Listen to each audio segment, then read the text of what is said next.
सभी हमारे भाइयों को बहनों को मेरा बहुत बहुत नमस्कार, सादर प्रणाम।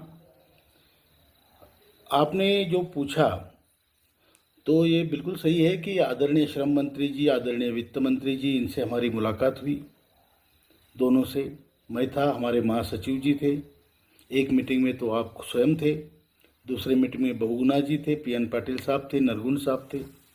और ये मीटिंगों में जो हमने पावर पॉइंट प्रेजेंटेशन मंत्री जी को किया, उसमें हमने पूरा उनको बताया कि हमारा कितना पैसा आपके पास है, कितना पैसा आपको ब्याज के तौर पे मिलता है, कितना हमारा हर साल कंट्रीब्यूशन आता है, और इन सब पे जो ब्याज मिलता है उसमें से आप हमें कितना पैसा देते हैं। आप केवल ब्याज में हमारी पेंशन की बढ़ोतरी कितनी परसेंट, कितने गुना ज़्यादा बढ़ा सकते हैं।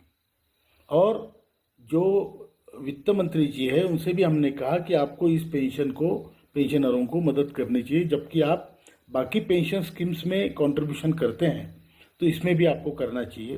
वो प्रिंसिपली इस पर राजी थे और ये बहुत अच्छी सिचुएशन बनी है जहाँ पर सभी मंत्रीगण, जो बड़े नेता है, वो हमारी सोच से सहमत है। तो लोगों का आशावादी रहना या उनकी आशा पनपना ये बहुत स्वाभाविक है। और मुझे विश्वास है कि जो आदरणीय प्रधानमंत्री जी ने हमें 2 बार बुला के जो आश्वासित किया था, उसका अभी एक प्रकार से कल्मिनेशन है, एक प्रकार से उसका अभी सार निकल के आने वाला है इस बजट में। और हम आशा करते हैं कि जो गवर्नमेंट ऑफ इंडिया, जो हमारी भारत सरकार, आदरणीय प्रधानमंत्री जी करेंगे, वो लोगों की आशा पर की आशा जो है उसके अनुरूप होगा, लोगों की आशाओं के अनुरूप होगा और लोग खुश होंगे। कुछ संगठनों ने हालांकि 5,000 वगैरह मांगे हैं, तो हमने वित्त मंत्री जी को कहा इसकी तरफ ध्यान मत दीजिए, क्योंकि ये पेंशनरों के नुमाइंदे नहीं हैं, ये कार्यरत कर्मचारियों के नुमाइंदे हैं। और इसलिए सॉरी, पेंशनरों की समस्या लेके हम आए हैं।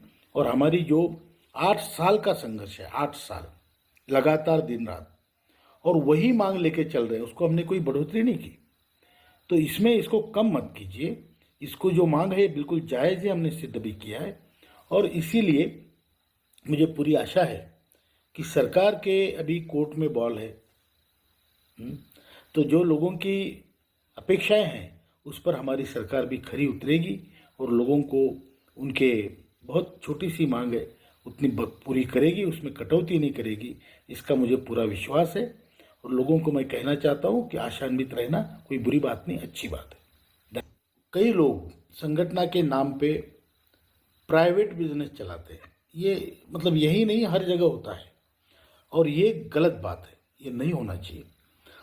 नेशनल एजुकेशन कमेटी की वार्षिक फीस या वार्षिक जो उसको चंदा बोलते हैं या जो भी बोलते हैं, जो उसका कंट्रीब्यूशन है, वो 120 रुपया मात्र है, हर महीने 10 रुपया। तो हर महीने 10 रुपये के हिसाब से 12 महीने के 120 रुपया। ये भी कंपलसरी नहीं है, जो देना चाहे वो दे, लेकिन ज़रूर दे, क्योंकि ये यज्ञ है, आखिर कुछ ना कुछ तो हमारा भी योगदान कहीं होना चाहिए। ये हर किसी चीज़ में ये सत्य है। अब कुछ लोग अपने अपने दुकान खोल के बैठे हैं, तो ये गलत बात है। मैं सबको ये अनुरोध करता हूँ कि जब आप किसी को पैसा दें तो आप ये कंफर्म कर ले कि ये पैसा जा कहाँ रहा है। अगर वो कुछ पैसा वहाँ के मीटिंगों के लिए खर्च होता है, बिल्कुल अच्छी बात है, करो। लेकिन कुछ पैसा हमारे एनएसी का जो अकाउंट है उसमें आना ज़रूरी है, आना चाहिए। नहीं तो आपके पैसे का दुरुपयोग होना ये कोई आपके लिए भी अच्छी बात नहीं है। और जो लोग ऐसा कुछ कर रहे हैं उनको आप स्पष्टता पूछो कि भाई मैं 120 रुपया दे रहा हूँ या 10 रुपया दे रहा हूँ, ये 10 रुपया जा कहाँ रहा है, इसका आप ज़रूर इसके ऊपर चिंतन कीजिए। और जिनको पैसे दे रहे हैं उनसे आप कंफर्म कीजिए कि पैसा जा कहाँ है, ये आप ही को करना है। और हमारे जो नेतागण हैं बहुत अच्छे हैं, प्रामाणिक हैं, लेकिन अगर ऐसा कोई वाकया किसी की नज़र में आता है तो उसको आप ज़रूर रोकिए, ये अच्छी बात नहीं है। छोटे चीज़ में प्रामाणिकता होना ये छोटी चीज़ नहीं है, छोटे चीज़ में प्रामाणिकता होना ये बहुत बड़ी बात है। और हम सब लोग प्रामाणिक रहेंगे